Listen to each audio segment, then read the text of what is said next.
Well, 9:15 in the morning. I'm at the Chrysler dealer. Was supposed to pick up my car over here at the detail department, and I told them I'll be here at 9 o'clock. Like the sales guy says, go to the detail department, that's where the car will be. I said, okay, I'll be there at 9 o'clock. These are nice, and you can get it as a Hellcat. See, Hemi, but that's just probably 5.7. Oh, they have Fords. Oh, it's because it's used. Yeah, it's the.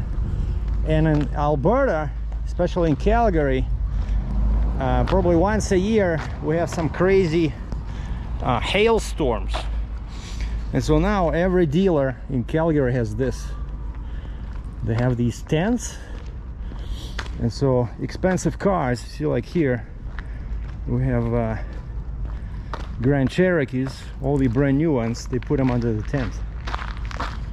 These are just some junk used cars. Oh yeah, look at this. No, I'm just looking at the Challenger over there. See, but these ones, since I don't see the emblem on the side, so I know that these are either GT, or especially this one is definitely V6 because it has only one opening. This one has two, so let me guess. This is either RT or 392. It says 4 over there. Four-wheel drive, but no emblem over here. So it's not 392. 392 would have an emblem here, like that B logo. So then again, that's probably V6.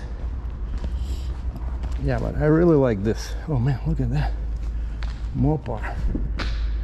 It's a nice color scheme. Wagoneer. These are huge cars. Wagoneer. Wow. So lots of interesting machines. What do you guys think about these ones? I once knew a guy in Russia. I knew a US diplomat who brought this, but like a short one with 2 doors, and he was driving this in Moscow, Russia. This was back in 93, 94, when I lived in Moscow. And this crazy guy brought this Jeep with a manual, with a stick, and he was laughing, saying that his girlfriend really hated the car because it was so, like, the suspension was so rough, and she was saying that next time she's gonna find a boyfriend with a decent car, you know. Okay, now where's the Hellcat? Oh, it's over there. I see it sticking out over there. Okay, so let's go inside and get the keys.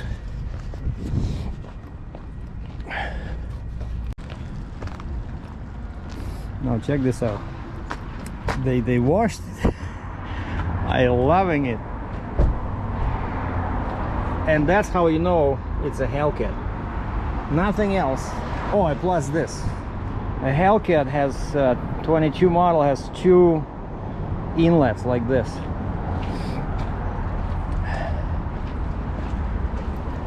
And then you see in the back nothing, just says Dodge. So the only 2 ways to tell that it's a Hellcat is the logo and the inlets. That's it. So that's my baby. Okay, so now we're gonna test the theory. Why last time the car was sensing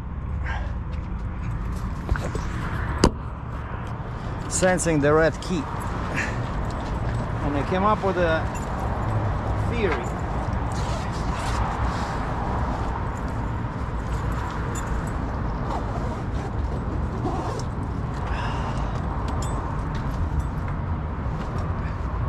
So the easiest way to steal, sorry, it's a bit chilly. The easiest way to steal these cars is when you do not protect your key with something like this. right? When they just, if you leave your key near the front door, near a window, you know, they call it relay attack, right? So bad guys come in, they have these antenna and a relay device, and basically they make the car think that they have a key. And if they can find your signal, they can easily open the door, start the car, drive away. That's the easiest way. So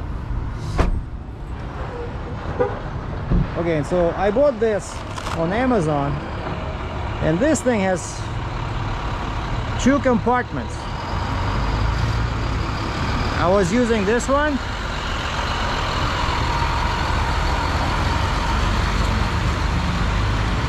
and so I'm putting the key in the front compartment. Now let's see if it blocks the RF signal. Let's see if I can open the door. Opens. And that's why the car was able to see my red key, because it was in the front compartment. So now let's see what happens. I lock it again, I go in the back compartment, this one, because here in the back compartment it has this. So clearly that's where they wanted to put the key. So now I'm putting the key in here. I close it. Now let's see. So I have the key in my hand, right? And I'll just try. You see? Nothing happens. So perfect. I knew it.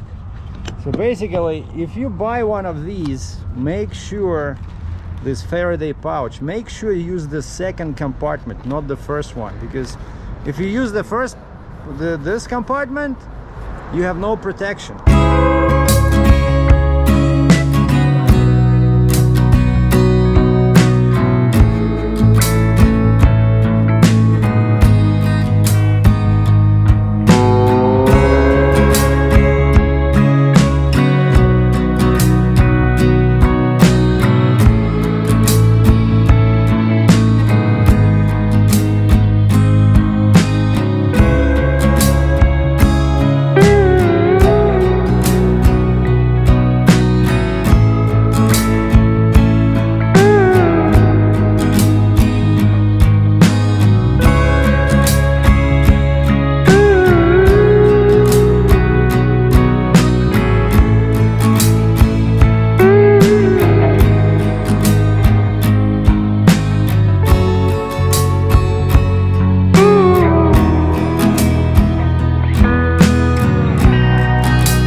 Okay, so the plan today is, as soon as I learned yesterday that my car will be ready, and I asked him to keep it overnight because I didn't want to sit outside without the proper alarm,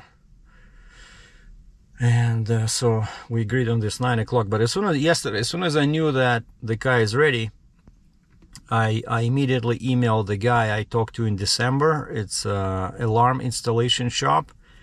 And because yeah, these cars are too easy to steal, you know, and so I really want to install either a pin code start system or immobilizer.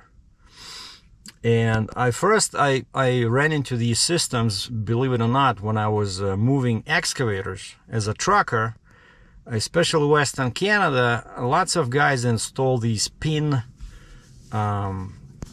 it's like a, you know, plate, right, like with the numbers, you know, 1 to 10, and it sits like on a near the window somewhere, and you, unless you know the pin number, like a code, you know, like 5, 6, 7, 8 or whatever, right, you cannot start the car. And so you turn the key and then nothing happens. It says enter the pin.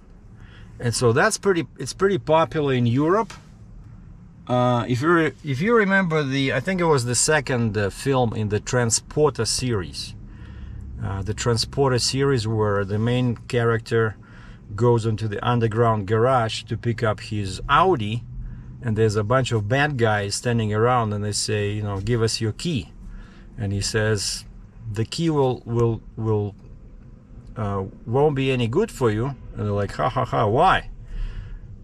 And one bad guy grabs the key, gets in, and as soon as you turn the key, there's like a panel, like I think in Audi it was like a panel opening here, and there's, you know, 1 2 3 4, there's numbers, like 10 numbers, you know, which is perfect. So they do that on high-end European cars, but for some reason that system totally is missing on American cars. And I don't know, is that because Chrysler wants us to buy these cars every time, like again, every time they're stolen? But these cars are notorious for being easy to steal, and that's why I'm being super cautious.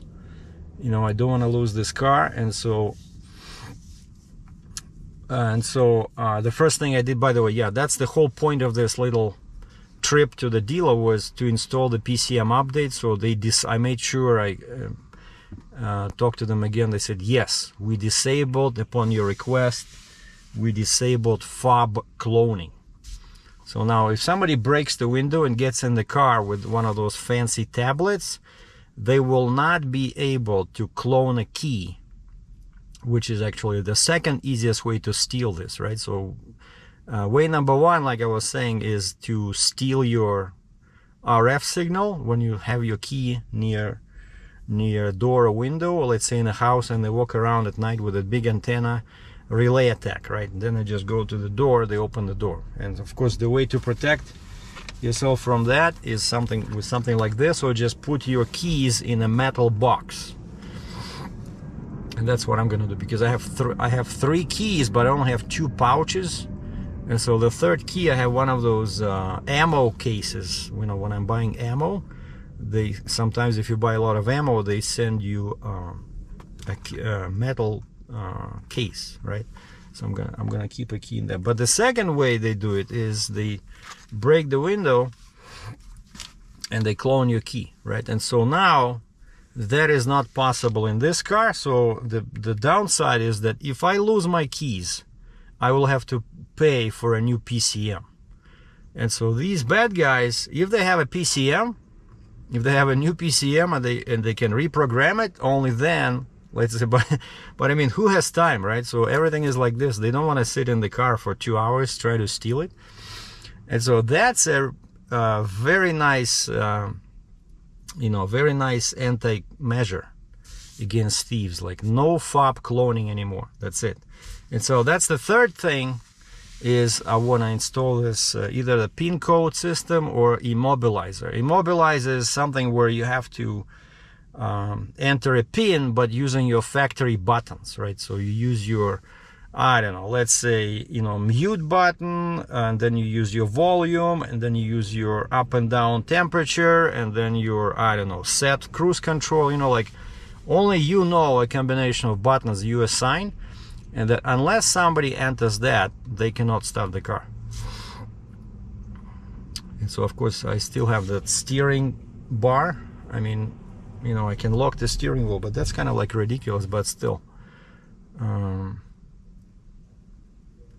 So that's what's happening. So now, yeah, so I booked an appointment with this, with the alarm company, and they said, we might not be able to finish in one day. It would be cool if you could leave the car for the night. I said, hey, that's perfect. I like that.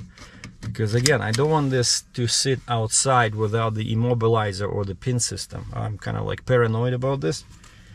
And so now I told them 12 o'clock because I wanted to go for a ride. So what we're doing today, the weather is not very good, but what we're doing today is I found a spot east of Calgary, which is about like 75 kilometers away.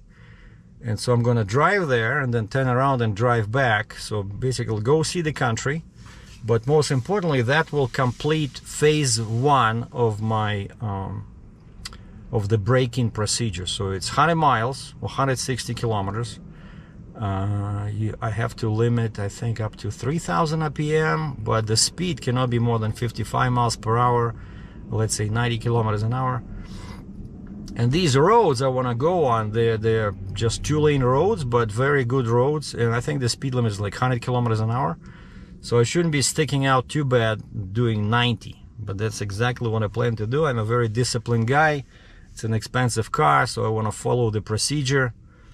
So I want to break it in properly. And I think the first 100 miles is the most important, you know. After that, for the next 200 miles, I can do 70 miles an hour, but not more than 5,000 RPM. And then after total of 300 miles, that's when pretty much I can do, I think, 90 miles an hour. I can do, you know, wide open throttle, but not for too long.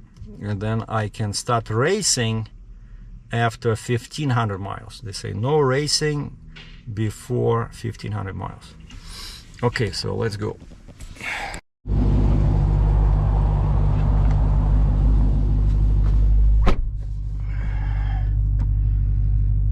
So I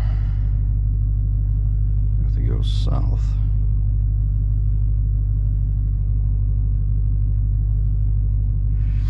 Yeah, they put something into the exhaust.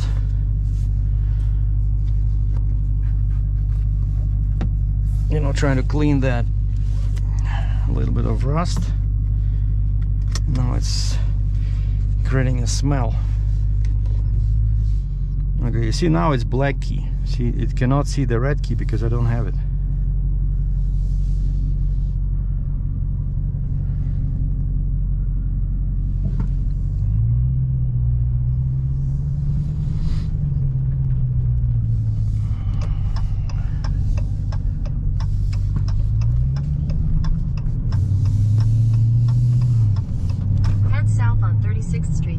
South toward 5th Avenue Northeast. In 100 meters, turn right onto 5th Avenue Northeast. Turn right onto 5th Avenue Northeast.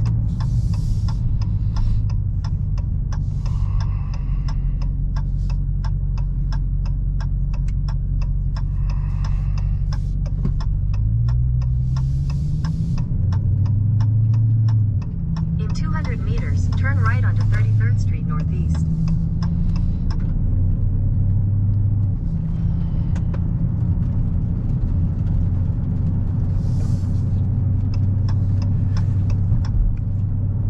Onto 33rd Street Northeast.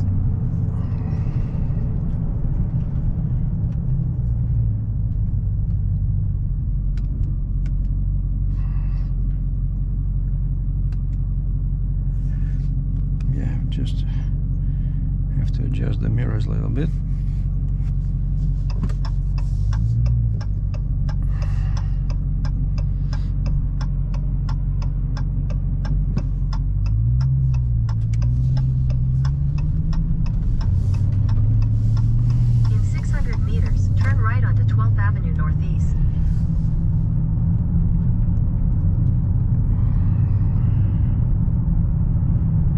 So I'm pretty much going back to the, yeah, that's the where I was supposed to pick it up. But this is where I picked it up on December 14th. And I was thinking of going, just driving in the car here, but then I saw this.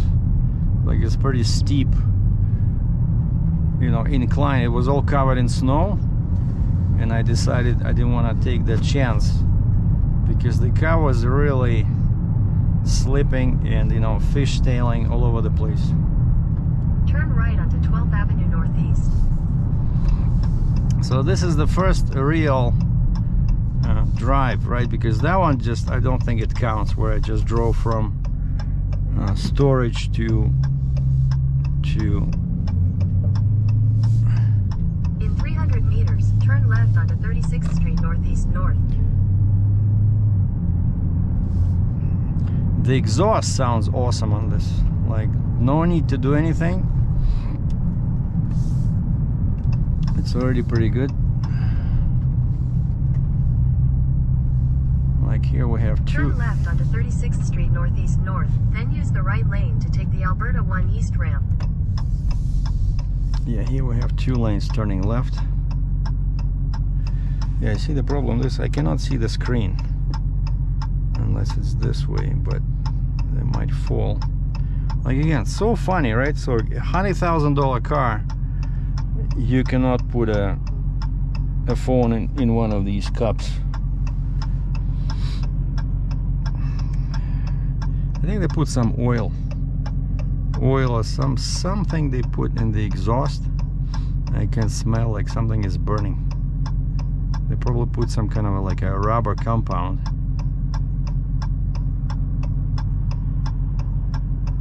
I see lots of smoke coming out. Hopefully nobody will call cops. Hey, the car is on fire.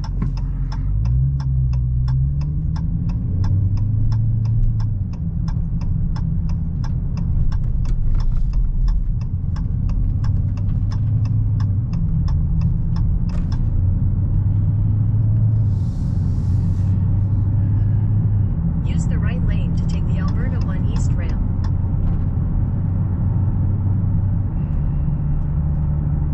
In 500 meters, merge onto 16th Avenue Northeast, Trans-Canada Highway.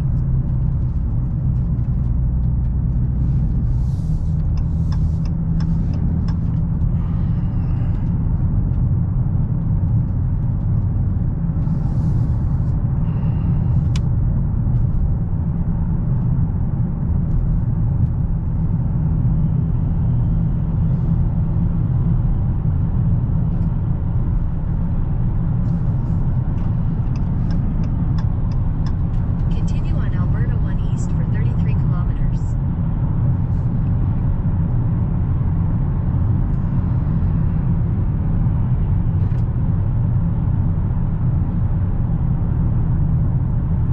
Okay, so I have 35 kilometers on the odometer, so I need basically 130.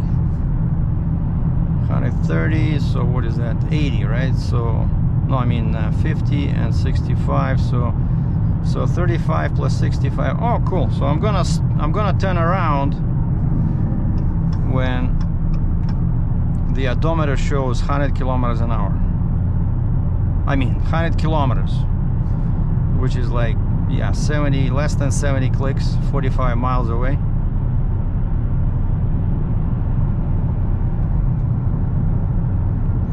And I'm gonna drive like a grandma. Well, that's okay, because then after 1500 miles we can smoke the tires.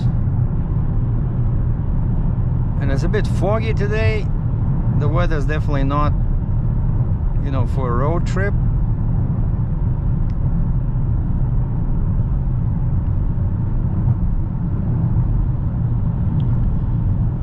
And it's -6. -6, but I don't have a choice. I have to, you know, it's supposed to warm up a little bit later.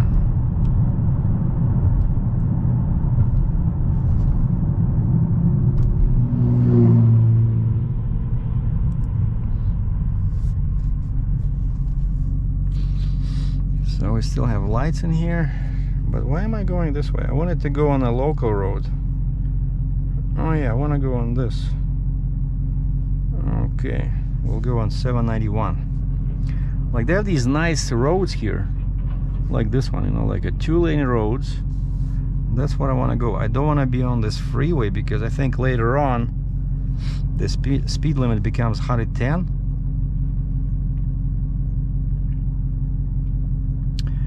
Oh, and it does have navigation, of course, but I put in the town name where I want to go and it could not find it. If somebody goes to California often, you probably heard the name Barstow, B-A-R-S-T-O-W, Barstow, California. So it turns out we have a town with the same name here in Alberta, and it's not even a town, it's not even a village. It's probably a couple of houses with a coffee shop or something. But that's why when I tried to use navigation, it couldn't find it.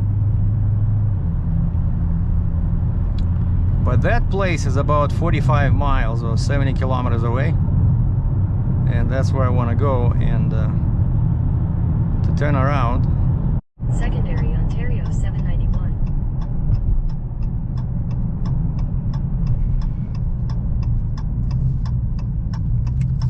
okay, we're going on this little road here. Continue on Alberta 791 south for 14 kilometers. And a funny thing just happened.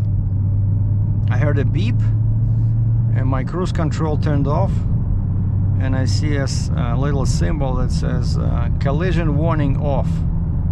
It shows a picture of two cars and it's off, and that's exactly what happened with Dodge Durango. Remember, I rented a Dodge Durango to go to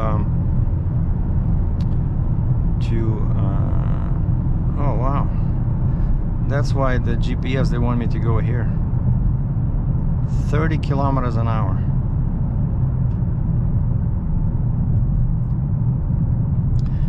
So yeah, Dodge Durango had the same thing, and actually even lost 4x4.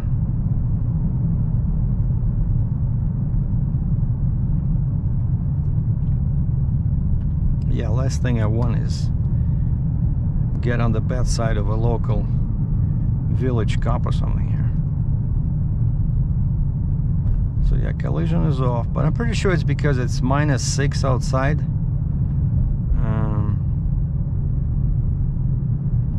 But it's too bad, like brand new car, we're already having some faults and signals, kind of like exactly like that Durango. That's what it did. But that happened when I went into a couple of big potholes, and when I was entering that public land zone.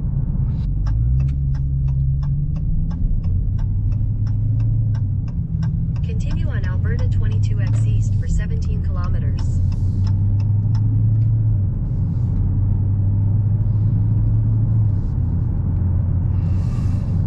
So this is 22X, and I changed the angle of the camera. You know how on the GoPro you can change the angle of view.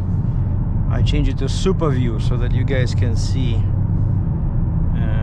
maybe, you know, the steering wheel, kind of like create like a POV experience, because before I was using linear, and linear is basically, it's narrow. So this is exactly what I wanted to, you know, to find, like a 2-lane road with not too much of a speed limit. But I think here it's 100 kilometers an hour.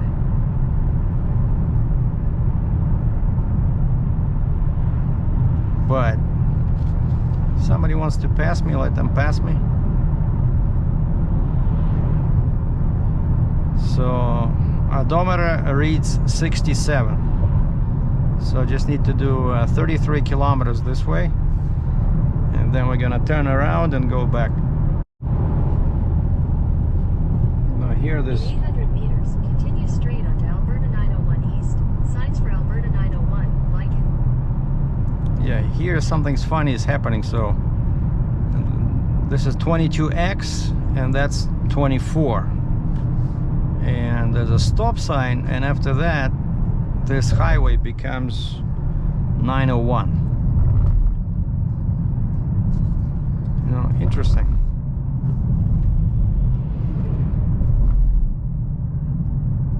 Continue straight onto Alberta 901 east. Signs for Alberta 901, like it. Well, still okay, still paved road. So those guys have the stop sign, we have the stop sign. Okay.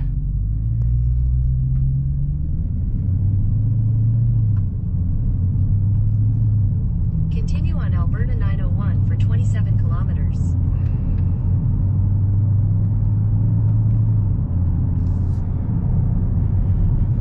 So that's 27 kilometers, that's the Basto, but I already have 82 on the odometer, so I don't need to go that far. Yeah, Gleichen 35.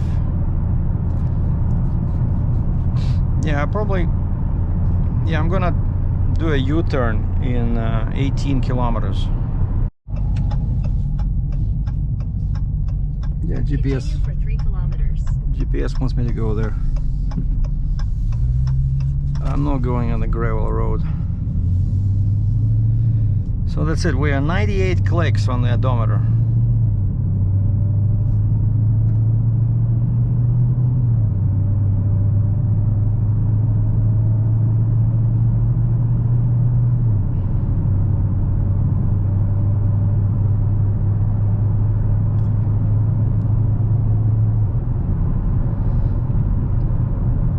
GPS is lost. I'm going straight back the same way I came. Okay, back to 90 clicks an hour. So, oh yeah, that's why, because the signal is pretty bad. So once the signal improves, it should find my location. What is this?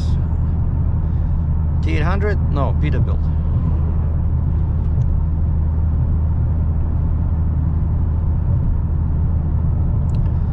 Sometimes it's hard to tell what truck it is, you know, because it's coming on so fast.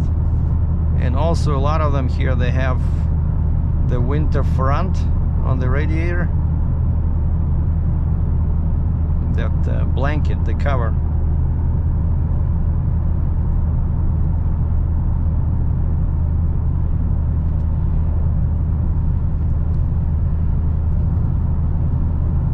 Another Peterbilt, just a five truck doing rental equipment deliveries, and he's going for it, and the intersection is at 2 kilometers.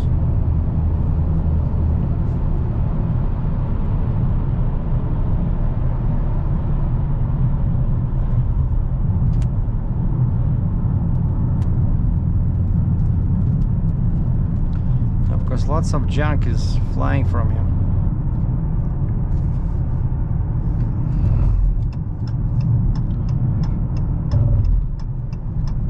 Turn right onto Alberta 24 North.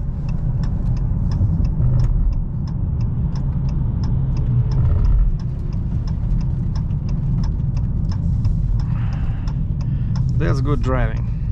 Continue on Alberta 24 North for 8 kilometers.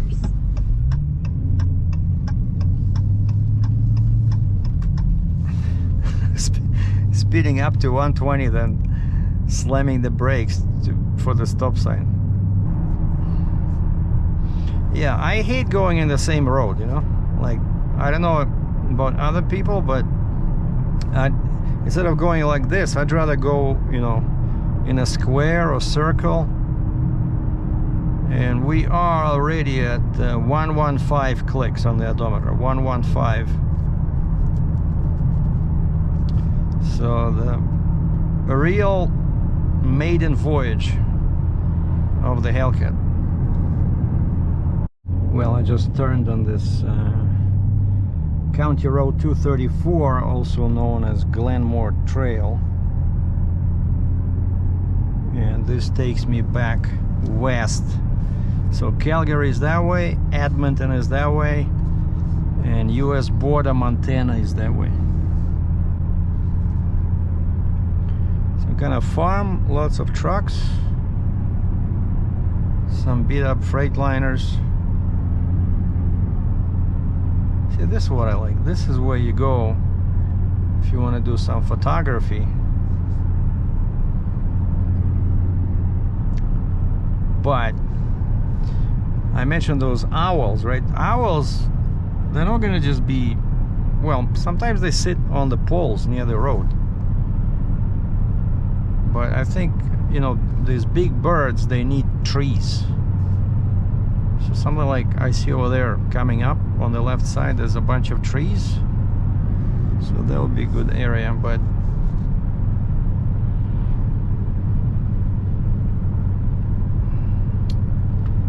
so you see, a perfect road, like with hardly any traffic, and still pretty decent speed limit. Like if you want to be 100% legal, you know, 100 kilometers an hour, that's pretty good.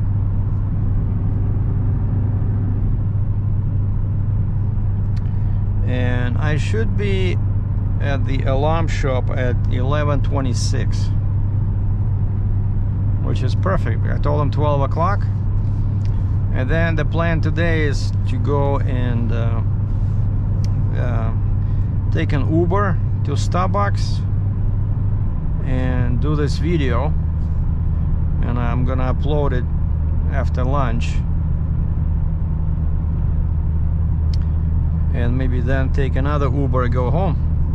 And then tomorrow will be I don't know if they'll be able to do it or not. Well, he said immobilizer might not work, that ghost immobilizer might not work because it's a 22 model. He's not sure if they have the software for that, but at least he can give me that pin code system.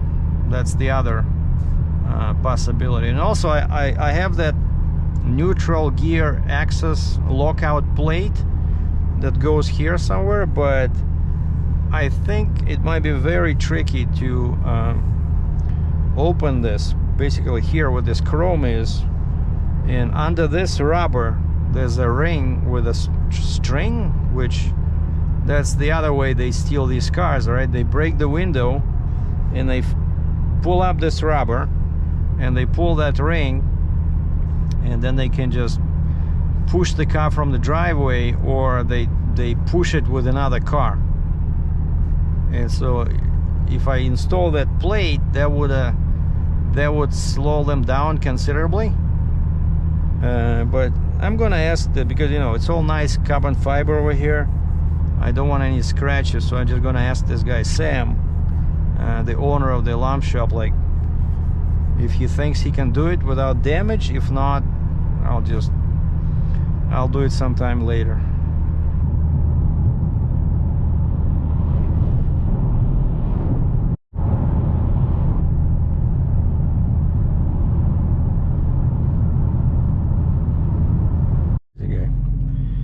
This guy, the dump truck, garbage truck, tried to pass me, and then of course he hit the red light, so he stopped. But when the light was still red, he starts moving. So he was almost in the middle of the intersection, and there's a red camera over there. Some people just don't think, you know. There's a red camera, and he's leaving the stop line and going into the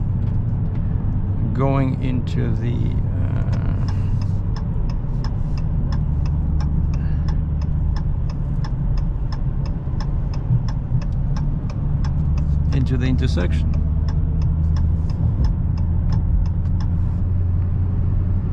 In 500 meters, keep right to stay on Glenmore Trail.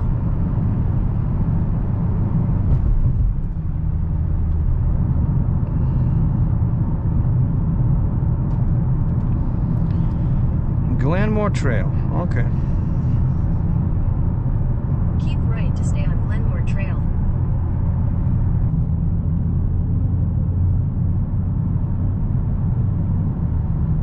Continue for 5 kilometers.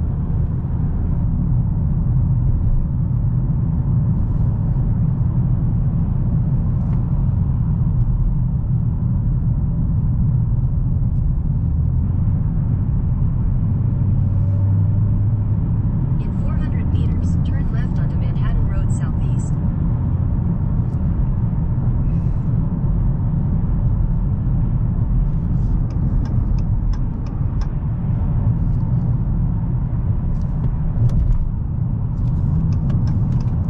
Turn left onto Manhattan Road Southeast.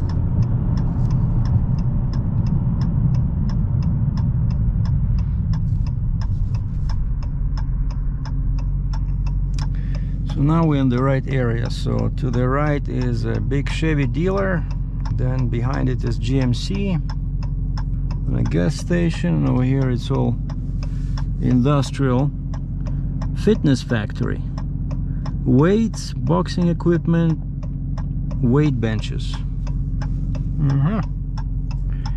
And we have two clicks to go.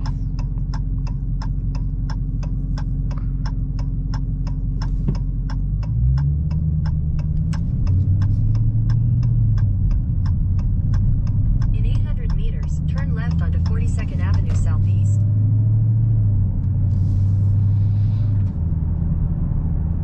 But I really don't like this smell, you know. It's coming, this burning smell coming from an exhaust. where they put some anti-rust protection, and it's really burning.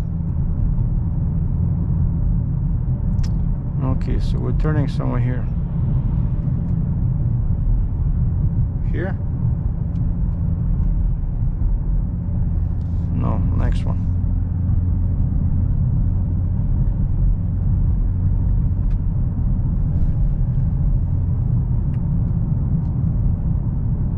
Turn left onto 42nd Avenue Southeast. 42nd Avenue.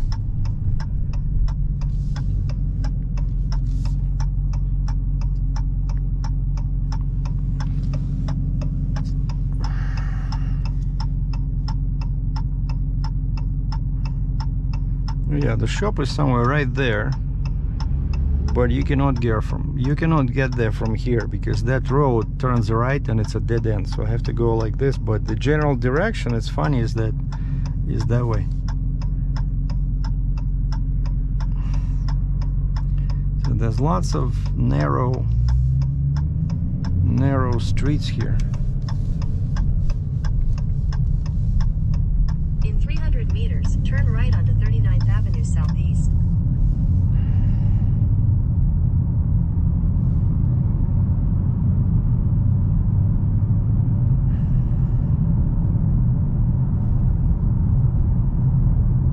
Turn right onto 39th Avenue Southeast.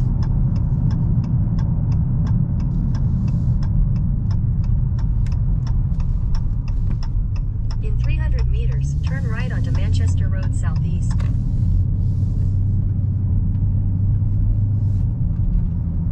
Man, like these guys are in the middle of nowhere.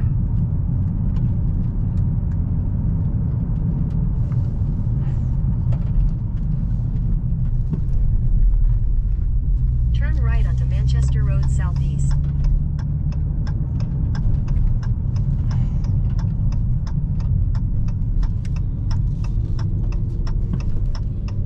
In 400 meters, turn right onto 36th Avenue Southeast. 36th Avenue.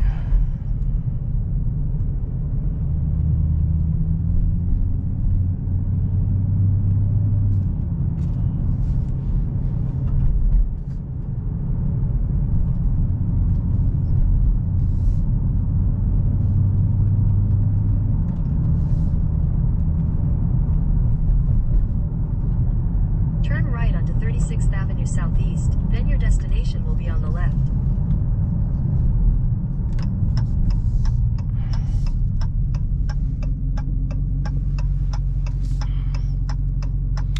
Oh, I see it from here.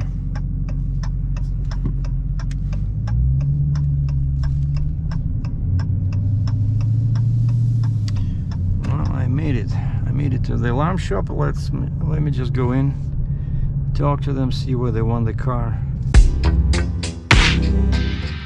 No mistake.